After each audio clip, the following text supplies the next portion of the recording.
Hello, and welcome to this episode of the Skift Meetings podcast, the podcast for curious event professionals embracing the future of business events. My name is Andrea Doyle, and I am the senior editor of Skift Meetings. And in this episode titled Lisa Messina Leads Vegas Style, I have the pleasure of speaking with Lisa Messina, Chief Sales Officer of the Las Vegas Convention and Visitors Authority. In this episode, we talk about what it is like to be the LVCVA's first chief sales officer and how she plans to not just maintain the 5 million convention attendees who were in Vegas for events last year, but grow that number. She also shared with us a challenge of bringing back convention visitation, which is still lagging post-pandemic by about 25%. We chatted about how Las Vegas, the entertainment capital of the world, constantly evolves, and about the trifecta that is coming, Formula One, the Super Bowl, and the opening of the highly anticipated MSG Sphere. She shared with us what it was like to be Senior VP of Sales at Caesars and on a road show talking about the opening of the highly anticipated Caesars Forum when the world shut down due to the COVID pandemic. Record-breaking financials are what Q1 2023 boasts, but she stresses the importance of how the industry cannot be naive, as there is the possibility of a slowdown, as this is part of the ebb and flow. A female leader, she stressed the importance of taking care of other women in the industry and the importance of giving honest feedback that can sometimes include constructive criticism. Finally, she spoke about the importance of developing the talent in this industry for the future. She invites all to connect with her on LinkedIn, and she will take the time to share her story of what it has been like being part of the hospitality industry her entire career. I hope you enjoy listening to this conversation as much as I did, and I invite you to check out other episodes of the podcast, which you can find on our website or by subscribing through your favorite podcast service.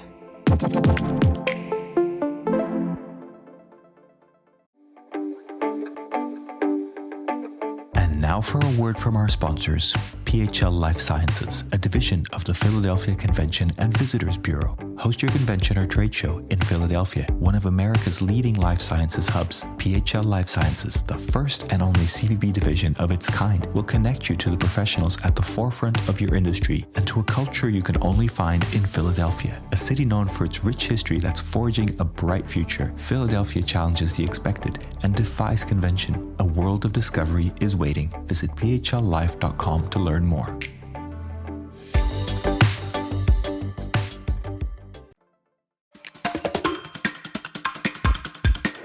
So the numbers are staggering. Las Vegas hosted nearly 5 million convention attendees in 2022, and with a robust schedule of meetings, trade shows, and events, is looking forward to an even stronger 2023. During a normal year, spending by visitors attending conventions directly supports 43,000 jobs in Las Vegas and results in a direct economic impact of $6.6 billion. You have the 4.6 million square foot Las Vegas Convention Center, more than 150,000 hotel rooms, and 15 million square feet of meeting and event space. And you are the chief sales officer for all of that. What is that like? Well, you just made it sound very daunting, but it's very exciting. I think that, you know, when I look at what this destination has accomplished and how much it's grown, those numbers are staggering in a very positive way. But it's exciting to say I'm coming on board to a very, a winning destination. And now I've got to figure out what we do to not only maintain those amazing numbers, but grow them. Right. And you joined last year with the goal of leading and helping grow meeting, convention, and trade show sales for the city. What do you hope to accomplish? And this is a new role that was established with you in mind, right? Yeah. Our Chief Executive Officer, Steve Hill, he's been in his role at the Las Vegas Convention and Visitors Authority for 5 years now. And coming out of COVID, with the expansion of the Las Vegas Convention Center, the renovation of our, existing halls, the additions of assets such as Resorts World and Fontainebleau and Caesars Forum opened during that time. And, we have 156,000 hotel rooms and 15 million square feet of space. All of our market segments have returned post-COVID. The two that are still lagging is the convention visitation, which is lagging by about 25%, and then international visitation. And it's one part group, one part leisure. And so Steve was very intentional as he was building out his leadership team of the future that they decided to add the job of chief sales officer. So when they started that search, I was grateful to be a candidate for the position. And I'm coming on board with clear expectations to build a best-in-class sales organization that can help the recovery of the convention attendance in the market.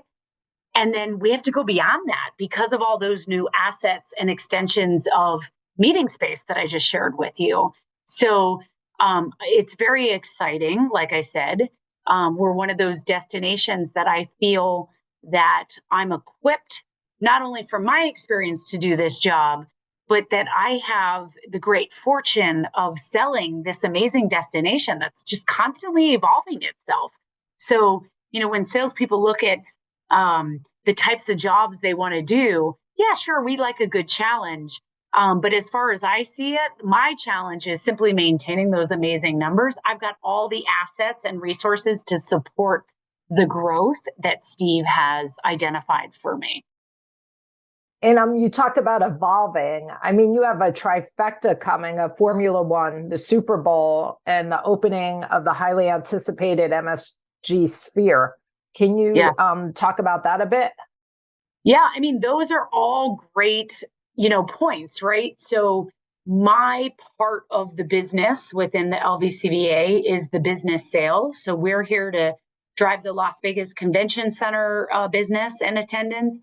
We're here to deliver, groups of all shapes and sizes to our resort community. And there's another team at the LVCVA who has created this platform of the greatest arena on earth. They've been very intentional about going out and scoring, for lack of a better term, all the biggest names in sports. And so we're so proud of the fact that once Allegiant opened, we'll have the first Super Bowl in February 2024. We're so excited to be the third race for Formula One on U.S. soil. But Las Vegas style, no offense to the other race stops, but we're obviously going to do this bigger and better. And, just a little bit of a note around those two things is not only were the facilities to accommodate those sports developed for those specific purposes, but they're going to be tremendous assets for our convention and meetings customers to utilize on non-game or race days. So that's really exciting for me. And then MSG Sphere is being developed as a one-of-a-kind, unique, technologically advanced entertainment venue. But again, it will also be something that our meetings and conventions customers can utilize as one of their assets. So, I, again, not only get to sell this great destination, but we have people like Formula One and Allegiant and MSG coming into the marketplace and utilizing this as the petri dish, if you will, for innovation around spaces and large scale events and, truly owning the entertainment capital of the world on top of it. So all of those assets are not only exciting for the destination from a leisure standpoint, but it gives me and my team just something else to bring to our customers to keep them coming back to Las Vegas. Right. Last time I was in town, I saw with interest the new facility that's being built for Formula One, and that will have event space, right? Absolutely. Yeah. So the paddock building, as it's referred to in racing terms, which I'm learning a lot, by the way, right now. If you want to get involved, the best thing to do is watch the Netflix documentary. It'll make you a fan real quick because it goes behind the scenes and gives you the storytelling behind the drivers and things like that. And, F1 is somewhat new to a U.S. person, but internationally, globally, F1 has got such a huge fan following, which is something we've been excited about to kind of bring in the global eyeballs onto Las Vegas and what we're doing. But the paddock building is a 4-story structure. It's 1,000 feet long, 100 feet wide. So basically, it's the size of 3 NFL football fields. In the 4 stories, the base will be the garages for the actual teams to support their drivers, the staff, the cars, etc. The second level will be the paddock club. That is where basically the teams and the drivers will have their families and closest friends. And then there's a VIP section on the 3rd floor that will create, and is already sold out, the Paddock Club experience for viewing the race. And then the 4th story is an open air, indoor, outdoor hospitality space, all of which will be activated during race time, which is November 16th through the 18th of this fall.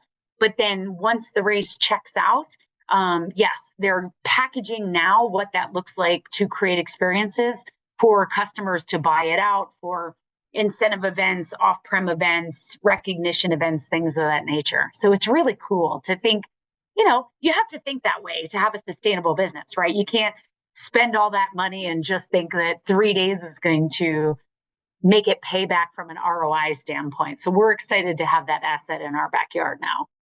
I mean, it's just amazing to see all the sports that have been added to Las Vegas. I mean, if you think about it, it wasn't that long ago when you had no sports at all. That's exactly right. I mean, it was fall of 2018, we got our Vegas Golden Knights, who interestingly enough in season 1 went to the Stanley Cup playoffs. So, it's interesting if you ever go to a game, and if you haven't been to one, I'd love to take you to one as my guest. But the energy, even at this point in the seasons, is just so exciting. It's just done in a way that engages you, that even if you're not a hockey fan, you get behind the game. And our team has done pretty well through the seasons they've been in town. But yeah, hockey was the first. And if you go to a game, they start the storytelling around how we got this hockey team. And they will recite clips from certain people in the marketplace back then who were like, yeah, hockey will never happen in the desert and things like that. And of course, Las Vegas proved them wrong. So it's just one exciting step in our journey with being the greatest arena on earth. And wasn't MPI in Vegas last year? And one of the opening receptions was held in Allegiant Stadium. Yeah. But that's not hockey. That's football. Yeah. Yeah, no, that's okay. Like hockey plays at T-Mobile. And then we do a lot of concerts at T-Mobile, and then Allegiant. Allegiant does, obviously, football is what it was built for. We have done lots of soccer, the other football. We've been doing tons of friendlies there, and we're about to announce a relationship with CONCACAF, which is the portion of FIFA that the U.S. is part of. We do tons of concert events at Allegiant. Taylor Swift just made Las Vegas her second stop for her new Eras tour. Sold out 2 nights completely. And then, Samantha Johnson would appreciate me giving her a shout out. She's the vice president of special events over at Allegiant. And so she's the one that partnered with MPI to host them there and show off what they can do, because they can literally do VIP experiences from 10 to large scale events over 100,000. And that's just really cool, because when customers are looking for something unique and different, they can do that. We had a large corporate group last summer that bought out Allegiant and did their own stadium for their own attendees. So there's lots of diversity in our marketplace that, really depending on what you're looking for, we can help match you with the right facilities and partners in town that'll help your vision come true. So yeah, it's pretty exciting. Wow, that's great. How did you get involved in this industry? Well, my uncle is in the restaurant business. And so I started very young doing the restaurant side. decided that I wanted to work in different types of restaurants, everything from quick grab and go to fine dining. That eventually led me to the hotel side, where I was a banquet manager for a hotel for a while, decided to go to hotel school. And then once I was graduating from hotel school, basically recruiters kind of put me on this path of sales. So I've been doing that for over 25 years now, and I've had the good fortune of working for a lot of great brands, representing different destinations. And 13 years ago, came to Las Vegas, where I was chief marketing officer for Conference Direct for 5 years, went back to Hilton for a short period of time, then joined Caesars Entertainment for 5 years. And all of that has provided a diversity and a background for me to be the right candidate for this job now, because I know what our competitive landscape looks like. I know how to serve, our hotel community of all shapes and sizes, from focus service to these luxury resorts we have in town. And it's been a fun ride. I have to say, I'm so glad that I chose this as my career journey. It was quite intentional, and a lot of people don't have the luxury of saying that. So. And you came from the East Coast. You're originally from New Jersey, aren't you? Yes, I am. I'm a very proud Jersey girl.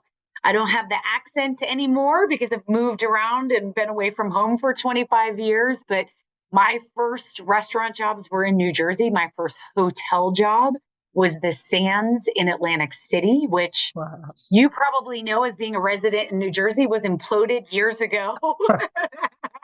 But when I was there, that was considered like the luxury diamond on the boardwalk, So, yeah, that's where my career started. Are you ready to celebrate your successes in the world of meetings and events? The Skift Meetings Awards are back for 2024, recognizing the most innovative business events companies across 15 categories, and we want you to be a part of it. Winners will feature on Skift Meetings, sending a clear signal to events professionals around the world that these are partners they can rely on. The final deadline for submissions is June 11th. We encourage you to start your submission today to secure the best entry rates. For more information and to start your submission, head to live.skift.com. And previously, you were Senior VP of Sales at Caesars, and you led a team of 120 sales directors. What would you consider your greatest accomplishment at Caesars to be? Yeah, joining Caesars Entertainment, clearly they have a legacy brand, a solid reputation. They had a great sales organization. And so a little bit of like coming into this job at the LVCVA was, how do you take something that's going exceptionally well and somewhat break it down a little bit to build it for the needs of the future? And so when I got there, it was picking up where, my predecessor had left off, and kind of looking at the future and saying, what do we need to do to be a best-in-class sales organization? It was before Caesars Forum opened. It was before the merger with Eldorado. There were so many changes going on. And then, of course, COVID hit. I think you may remember we were on our road show talking about Caesars Forum opening, only to have COVID hit and we couldn't open on time. But all of that change, all of that evolution of the sales team, naturally or otherwise, was what I needed to lead through. And I needed to ensure that I took care of the salespeople, that they knew that we were going to do our best to keep as many jobs intact as possible through it all. And I'm proud that we got to the other end of all those three things in a very good way. And we posted some exceptionally large historic numbers as far as revenues and bookings. They're still posting them. I know Caesars Entertainment just had their Q4 earnings call, and 2022 was a financially record-breaking year. And I feel a sense of accomplishment in that because I know I was a part of that. And so now I've turned the baton over to Kelly Smith, the new vice president of sales. And I know that she is set up for success to now do what I had to do 5 years ago and take the team to the next level. So it's all good stuff. But I'm very proud of being able to navigate that team through change and post some winning scores and celebrate the team. And what was that like? You're on this road show, you're about to open Caesars Forum. There's so much excitement, and then the world shuts down. Oh my God, Andrea, it is going to go down in time and on record with Michael Massari that I literally was standing in a parking lot in Minneapolis, Minnesota. I was working with Raina Hirschdorfer, who is our director of marketing, and we have our semi truck out there branded with Caesars Forum. And I was talking to one of our meetings industry magazines and a reporter, and she asked, the question like, oh my gosh, this is so exciting. Like, tell us about Caesars Forum and why are you in a parking lot, in Minneapolis? And I basically said, we've got 26,000 hotel rooms in Las Vegas. This was Caesars Entertainment at the time. We're opening this asset because we're committed to the meetings and conventions business. We're so excited about the design of the building. We're excited about the 2 largest pillarless ballrooms ever built in the world. The customer response has been amazing and timing's great. The design's right, et cetera, so on. And then 24 hours later, it was Mike calling me on my mobile phone, like, this thing is for real. Like, I think we're going to shut down the strip. I think you need to come home. And I just was like, oh my goodness, because literally a half hour earlier, I was just talking about how everything was right in the world. And then everything kind of flipped the other way. So kind of one of those embarrassing moments in your career, but who knew, right? How many of us look back on COVID and say, did you really expect what happened to happen? So I'm just going to keep that in my memory log to say, while I didn't know it, a lot of people didn't know it as well. So, right. I remember talking to Steve Hill, and he said they actually had to get chains and padlocks to close the casinos because they were never closed before. That's exactly right. I mean, if you went by, Bellagio, I remember there's the part on the corner of Flamingo and Las Vegas Boulevard where they have all their luxury shops. And they go into all the restaurants that overlook, the lake in front of Bellagio. And it was plywood on front of the doors. And that's what they had to do because none of these buildings were built with locks. They were never intended to close. It's a 24/7 business. So yeah, it was really strange. And then the weeks coming off of that, you had families riding their bicycles down the Las Vegas Boulevard because who would have ever thought you were going to be able to do that with your family down the Las Vegas Strip? So some interesting times. I pray we never see them again in our lifetime. But it's good storytelling now. So, I mean, that was obviously such a challenging time. Do you feel there are any other headwinds that are in the future for the industry, or is it all smooth sailing? Yeah, I think that, all of our operators in the marketplace are about to post their Q1 2023 numbers, and they are going to share the same sentiment they've shared for the last 7 quarters, which is record-breaking financials. They're very excited about that. All of us have our eyes on the ball and are not trying to turn a blind eye to the potential of a recession. Mm-hmm. The economics are such that the financials have shown globally, the dips that the economists themselves would define as a recession. We ourselves have not seen any slowdown, but we're not naive. So we're doing the things to continue to deliver on our brand promises, make sure that our customers find value, make sure that service and the labor side is there to meet the service expectations, and that we're going to continue to do business development, that we're going to continue to ask our customers for business. We're going to continue to say thank you to our customers for their business. We don't want to be naive against that, but we all have a sense that while we haven't seen any slowdown yet, we do anticipate it at some level, just because that's the history of it. There's an ebb and flow to the economy that we've seen. And so we don't know what it will be, but something will impact a market segment that we serve. And so we've got to be ready to double down on another market segment and pump that one up to kind of maintain what we've been looking at as far as the financial production we've seen. So, is there anyone who mentored you early in your career or helped you become the type of leader that you are today?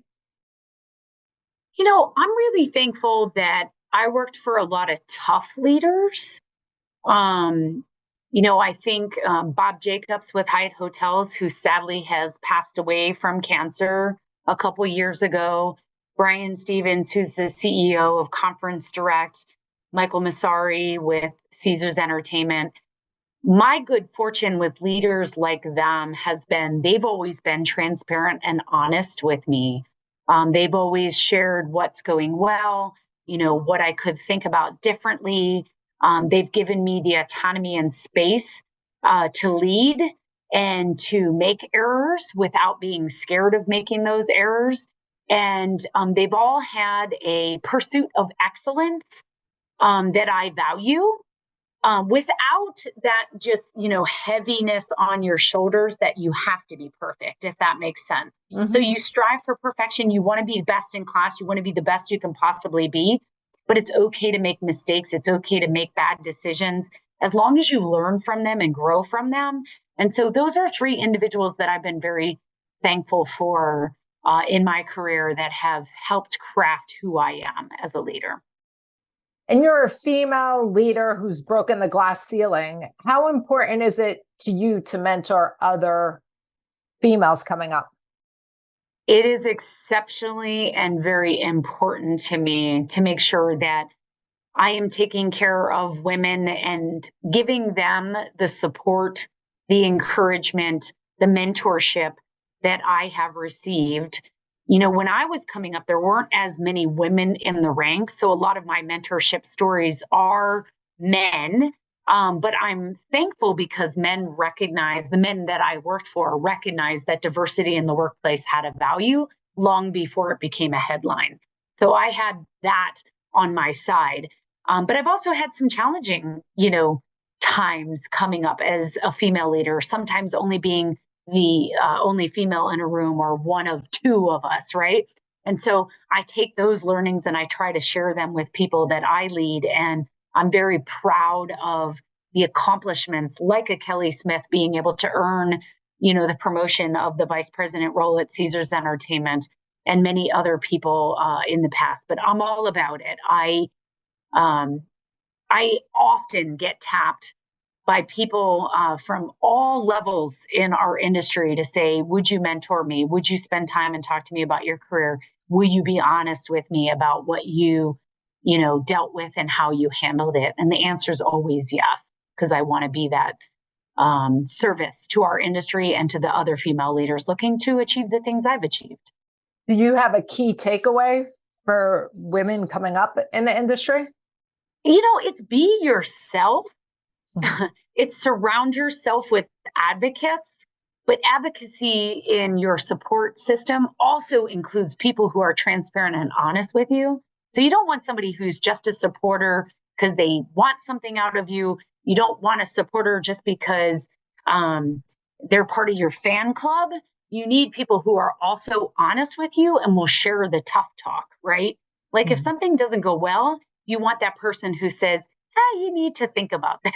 You should probably, read this book or attend this seminar or, think about these things, because somebody who's just constantly giving you accolades isn't going to help serve you in evolving. And so, it's being proud and surrounding yourself with a support mechanism and advocates, but making sure that that advocacy includes a real fresh look in the mirror to say, what are the things that are strengths versus opportunities, and being willing to accept those opportunities and work on those as development. Are there certain attributes and or qualities that you've developed that have helped you become successful? I think two things that all female leaders struggle with is difficult decisions. Mm-hmm. We have bigger hearts than our male counterparts, and that's obviously not equal across the board. But in general, we tend to lead more with our hearts than men do. And so we will struggle with difficult decisions, and we need to feel more comfortable with that. So when it comes to making tough calls that might not be popular with the people we serve, when you're holding people accountable for the roles that are operating in your organization, you need to be comfortable with making tough calls and realizing you can't always lead with heart, that you have a business to run. So you can balance that still. I'm not saying forget about your heart, but you can't always do the thing that your heart wants to do. You have to balance it with your business mind as well. So that's one thing. And then the other thing is women, and people listening to this will roll their eyes a little bit. We have a terrible ability to say no. You cannot do all things, right? Like you have to have balance, and balance not just personally and professionally, but balance within your work life, meaning you cannot say yes to everything. You cannot be all things to all people. You have to be comfortable with who you are as a leader. You have to have those feedback reels and that, circle of support and advocacy. But you have to be okay that you're not going to be everything all the time, or else you're never going to get anything done. So having the ability to say no to things, having the ability to prioritize and stand firm in what you believe you need to do to accomplish your job, that again takes a place where it tugs at your heart a little bit, because you don't want to say no, especially in the hospitality community. We never want to say no, right? So, but you're going to break yourself and not be the best person, and you're probably going to slip in meeting your objectives if you try to be all things to all people. So, what is the one thing people would be surprised to learn about you? I'm a total goofball. I think when I talk to you right now about balancing heart and mind, at the core, I have just such a free spirit. I'm quite a laid back person. So I definitely hold myself accountable for getting the job done. I hold myself accountable for striving for excellence and being best in class. I want people to look at me and the organizations I serve and my teams and say, those people know what they're doing. They're aspirational. I want my team, my leadership style to look like that. But when I go home and I see my husband and my puppies, I'm a total goofball. I'm just like laid back. I try to be humorous. My husband would tell you I'm not as funny as I think I am. But, not everybody always gets to see that side of me. But I think humor and humbleness are solid qualities that help you lead and balance the difficulties and challenges you deal with as a leader. Is there anything you think we should know that I haven't asked you about the industry, about Vegas, what the future holds? I think that we need to beat the drum really loudly about engaging a more diverse workforce and tapping our younger students now to talk about how cool this industry is and what unique opportunities they will have exposure to by joining this organization, this industry, right? It is a challenge for us as an industry. We have probably the lowest enrollment in hospitality programs than we've ever had. So it's not just a laborer's issue as far as our frontline service personnel, although that's a concern too. We need to be developing the talent of the future.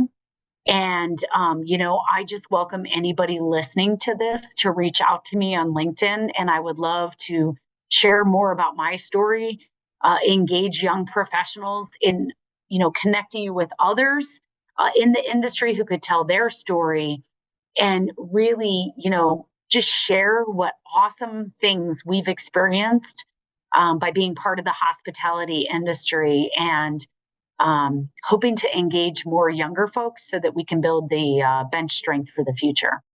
Right. What is your superpower? Wow, my superpower. I think it is the ability to take the most difficult situation and peel it back, so that I can make it happen. You know what I mean? Like basically not take myself so seriously that I can't tackle the biggest obstacles. At the end of the day, I'm not a heart surgeon. I'm not a brain surgeon. What we do is supposed to be fun. And so while we get our fair share of challenges, at the end of the day, all of those challenges can be peeled back in a way that makes it light and that we can solve these problems and still have fun. This was great. Our last question is always, who do you think we should have on our next podcast? Ooh, that's a good one. Our next podcast. You know, probably somebody from the event side of the business or the university side of the business. Oh, that's a great idea. You know, maybe Stowe Shoemaker, as an example, who is our current president of the UNLV Hospitality School. His perspective on what he's seeing as we develop our bench strength for the future. And maybe a Samantha Johnson, who is our vice president of events from Allegiant, who, you know, has seen some pretty cool, unique things that meeting planners are doing to meet their business objectives by using alternate venues to celebrate their people and launch their products and things like that. So I would say those two would be interesting. Perfect. I'm going to reach out. Lisa, as always, such a pleasure to talk to you. You're such an inspiration. Thank you, Andrea. I appreciate you including me. See you in Vegas. All right, come on out. Thanks. Bye-bye. Bye.